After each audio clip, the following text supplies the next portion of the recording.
네, 대통령님 순방 기간 고생 많으셨습니다. 그 당청 관계 관련해서 앞선 다른 기자분께서 질문을 주셨는데 추가로 좀 더 질문을 드리고 싶습니다. 지방선거 이후에 국정 지지율이 하락세를 보이고 있다라는 일단 분석들이 좀 많이 나오고 있습니다. 이것과 관련해서 여당 지도부의 지방선거 전략 그리고 당청 관계와 연결지어서 보는 시선도 있는데 지방선거 이후 국정 지지율 하락세, 당청 관계 그리고 여당 지도부의 선거 전략에 대해서 어떻게 생각하시는지 여쭤보고 싶습니다. 사실 저는 선거를 기점으로 전후를 나눠본다면 저는 변한 게 없어요. 국정은 변한 게 없습니다. 그냥 똑같이 진행되고 있죠. 끊임없이 열심히 노력하고 있고 뭐 작은아마 성과들이 있습니다. 변한 건 없어요. 선거일을 기점으로 무슨 정책이 바뀐 것도 아니고 결과가 바뀐 것도 없죠. 근데 선거일을 기점으로 지지율이 폭락을 하고 있죠. 엄중하게 받아들여야죠. 국민들의 평가입니다. 그런 거겠죠. 이재명 대통령 마음에 안 든다는 사람이 늘어난 거 아니겠어요? 그런 거겠죠. 당에 대해서도 마음에 안 드는 사람이 늘어났겠죠. 그건 냉정한 현실이죠. 받아들여야 되고 또 결론적으로는 그에 대해서 또 무한 책임을 져야 되겠죠. 더 많이 노력해야 되겠습니다. 그 원인을 제거하기 위해서도 애써야 되겠죠.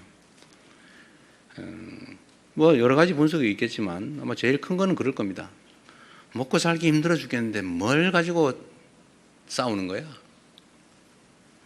도대체 너네들의 그 다툼이라고 하는 게 우리의 삶과 뭔 상관이 있으며 우리가 맡긴 공적 업무와 무슨 상관이 있느냐 아닐까 하는 게 제 생각이에요. 각자에겐 중요한 일이겠지만 우리 국민들께서 보시기에는 화날 만하다 그런 생각이 듭니다. 최대한 빨리 이 상황을 정리할 수 있도록 노력해야 되겠죠. 그리고 이제 국민 여러분께도 실망하고 계신 국민 여러분께도 이 말씀을 좀 드리고 싶어요. 우리가 어떻게 하면 더 나은 상황에서 더 효율적으로 더 국민들을 위해서 국가를 위해서 주어진 원래의 책임을 잘할 수 있을까를 탐구하는 과정이다 라고 이해를 좀 해주시면 좋겠습니다. 최소한 저를 포함한 정부는 그래요. 이 일을 대면하는 입장에서 우리는 나름 최선을 다했지만 어쨌든 국민들께서 우리가 기대하는 만큼의 선택을 하해 주지 않으신 거죠. 그건 현실이지 않습니까? 그래서 어쨌든 생기는 문제들, 논쟁도 있고 또 해석을 둘러싼 다툼도 있고 대책을 둘러싼 논쟁과 다툼도 또 있는 거죠. 그러나 그조차도 더 나은 대한민국, 민생 문제, 민생 경제 더 나은 진전, 더 나은 결과 이걸 만들기 위한 노력입니다. 뭐 제가 선거 얘기를 하면 일단 선거법 위반이라고 공정 의무 위반에 해당될 수 있다고 그래서 선거 얘기를 못하게 돼 있다고 그러네. 여기서 답을 해도 안 된다고 누군가 민주당의 선거를 위한 얘기를 하면 안 된다고 그래서 더 이상 말하기가 좀 어렵습니다.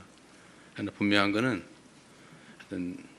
당은 더 많은 국민의 지지를 얻기 위해 노력해야 된다. 다른 요소를 찾기보다는 같은 요소를 찾기 위해서 노력해야 된다. 그래서 제가 이런 면에서 민주당 내의 경쟁과 갈등에 대해서도 한 말씀 꼭 드리고 싶어요. 그 원수 싸우듯이 하지 마십시오. 거기에 그 같은 입장에 있는 같은 진영이라고 하는 울타리 안에 있는 사람들끼리 경쟁을 하는 게 아니라 전쟁을 했어야 되겠습니까? 모욕하고 헐뜯고 없는 사실 만들어가지고 공격하고 그러니까 또 억울하다고 또 이쪽이 또 뭘 그러고 왜 그렇게 합니까? 경쟁을 해야 됩니다. 경쟁을 합리적 경쟁을 있는 사실의 기초에서 논쟁하고 경쟁해야 됩니다. 없는 거 지어내지 마세요. 허수아비 전법이라고 없는 사실을 지어낸다면 거기다 막 공격하고 그래서 다른 옆에서 보는 사람이 저기 진짜 있나 봐.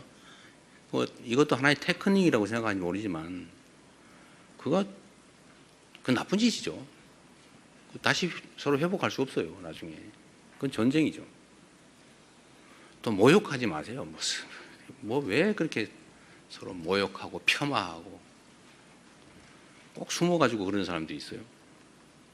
당당하게 내놓고 합리적인 논쟁을 통해서 옆에서 지켜보는 사람도 누가 이길까 재미있게 결과를 지켜봐야지.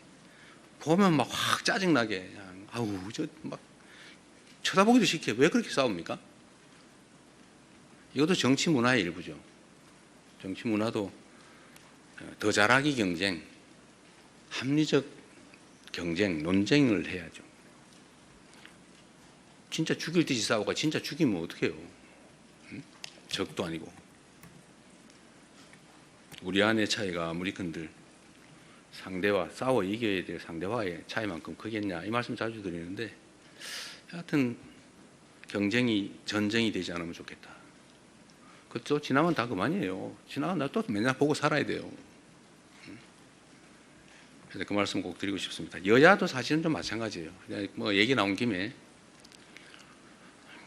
좀 있는 사실에 기반해서 합리적 논쟁을 하면 국민들께서도 누구 말이 맞아, 누가 더 멋있어 이렇게 할 텐데 표현은 왜 그리 저렴하며 또 없는 사실을 지어내 가지고 막 음해를 하고 말이에요. 이러니 감정이 서로 상하잖아요. 이게 정치를 하는 게 아니라 패싸움을 하고 있어요. 패싸움.